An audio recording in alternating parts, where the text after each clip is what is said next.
perspective, you shut down the Tomcat server, and your customer shuts you down. So you don't really want to do that during a pen test, but yeah, it's there. What you want to use during a pen test, it's another module, which is called the VMware Web Access Port Scan.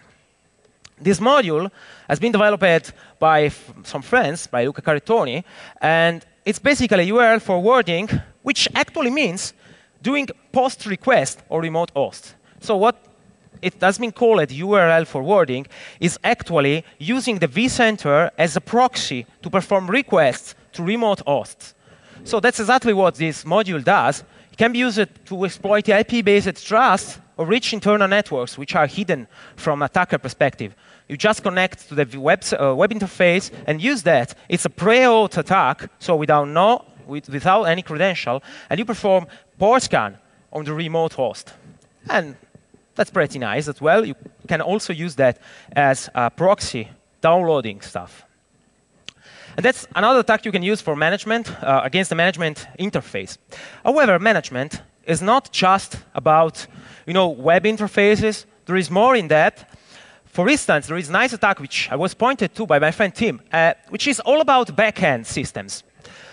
Basically, it used to be that the vCenter, remember, the management console, connected to the ESX server, the host server, the hypervisors, through SSL to send them commands so you could administer them. Well, it used to be that you could do a man-in-the-middle attack, drop the connection, and as soon as the vCenter would reconnect to the ESX server, it would not check for certificates. Well, it's not working anymore. It has been patched. Nice work by VMware. However, there is an interesting thing. I don't have a module for that because I discovered that 3 days ago or something like that. So the module is not ready yet. But I'm going to tell you about that in a way because it's not a bug by itself. Once again, it must be the administrator doing it wrongly. How does it work? Well, if you are ever in the position of doing man-in-the-middle between the ESX and the vCenter server, and it might happen because you are abusing some misconfiguration at the network level, and because there are a lot of very interesting tools like Clocky to perform low-level attacks to the network, so you can do that.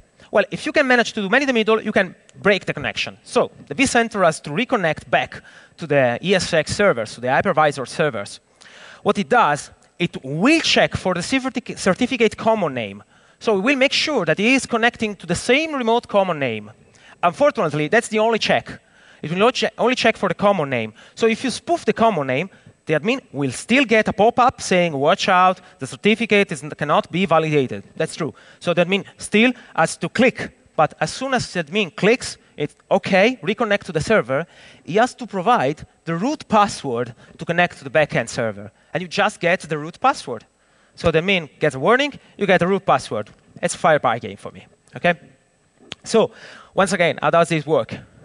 You have to do man-in-the-middle between the ESX server and the vCenter.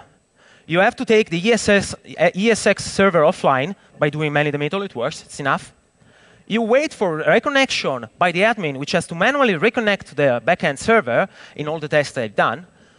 You spoof the ESX server certificate while do man-in-the-middle through BARP, for instance. You don't really need any fancy tool for that. I will have a module ready, but it's just to ease up stuff.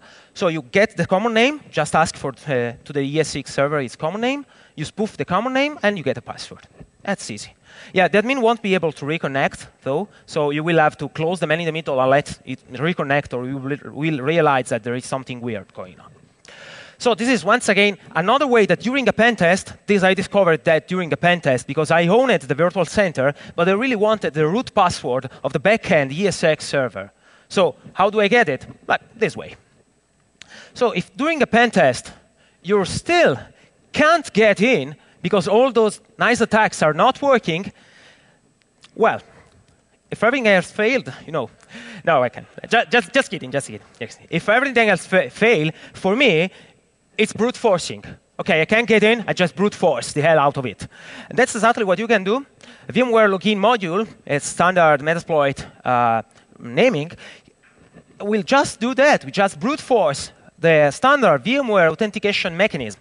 It's actually just a SOAP call to perform the login. So you just provide VMware login with a list of usernames and password and do that. The interesting part is that if you do that to a remote server, there is by default no lockout, as soon as I tested, on the root user, for instance. So brute forcing works pretty well, and the same goes for the administrator user of the local vCenter server. So brute forcing works because no one is stopping you in the long term. About that, just to show you how it works, I have a very short demo just to get you feeling that the module is there. It's not fake. So this is the VMware login module. What it wants is just the remote host and a password file containing all the VMware password and usernames that you want you to test. It's really standard Metasploit here. So you just set the remote host.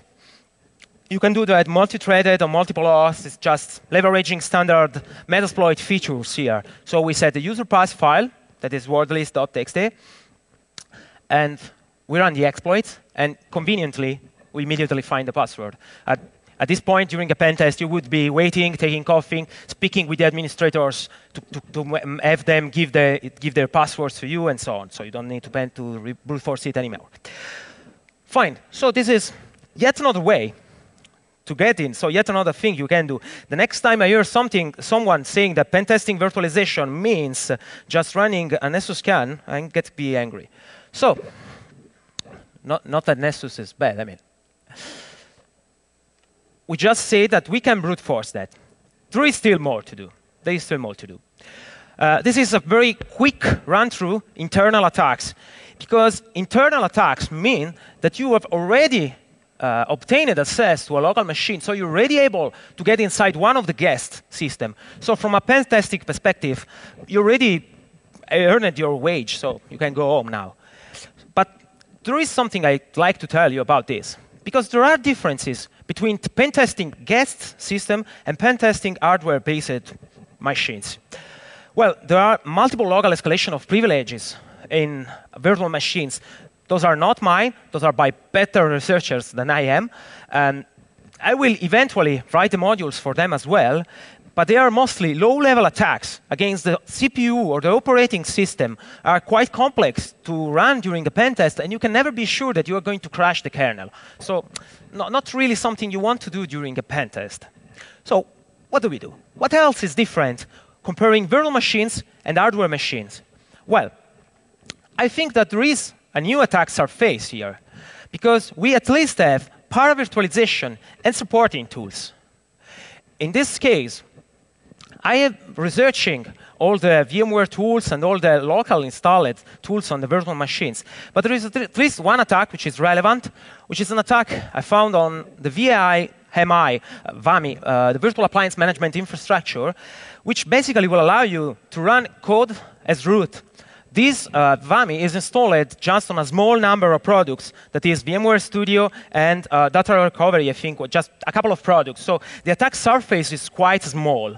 But you can still find virtual appliances built with VMware Studio here. The point is that this attack requires authentication to be carried on as root. So it seems quite pointless. I mean, you have to be root to run code as root. Yeah, I know it. But the point is that you can also exploit that locally, without any authentication. So if you ever have any level of access to the virtual machines, any kind of account, then you can escalate your privileges to root. The attack is actually quite simple. It exploits a CHIM server. CHIM servers were recently have seen a very nice exploit exploiting CHIM server, and a lot of people are researching on that stuff. The attack is actually very simple. It's just a shell escape. You escape a shell argument. That is, as you can see, you have the host name, and you can set the host name. This is a call which is used to configure the network of a virtual machine. The VMI server is a local system, it's a local daemon, which you could find in virtual machines, which can be used to administer them. Okay? It's the famous administer stuff from the host tail. Okay? So you don't have to access the virtual machines and so on. You can leverage virtualization features.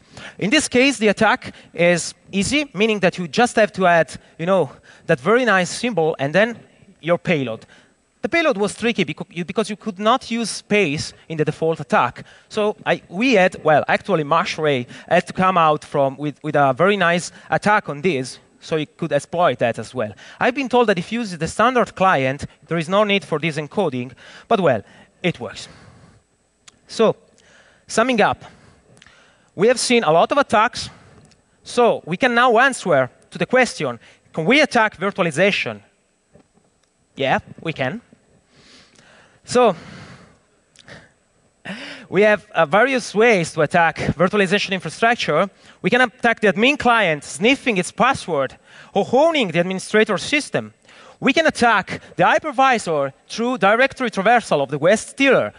We can also attack and hijack the other user session. Or we can attack the administration web interface. Or we can even attack supporting services. So please go home, start hacking, try it at home, and let me know if it works out for you. Vasto can be downloaded, but it is feedbackware, meaning that if you download and use it, you're bound to give me feedback, OK? That's the only thing I ask. So thank you for listening to me. If you have any questions,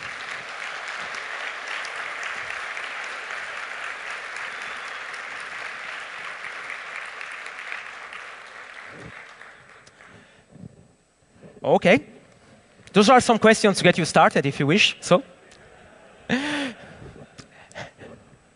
Just kidding. This is my contact, and you can download Vasto from vasto.nibblesec.org, or write me to that email address or tweet me. Keep in mind that I won't be able to read anything for 10 days, more or less. Thank you for listening once again, and see you later.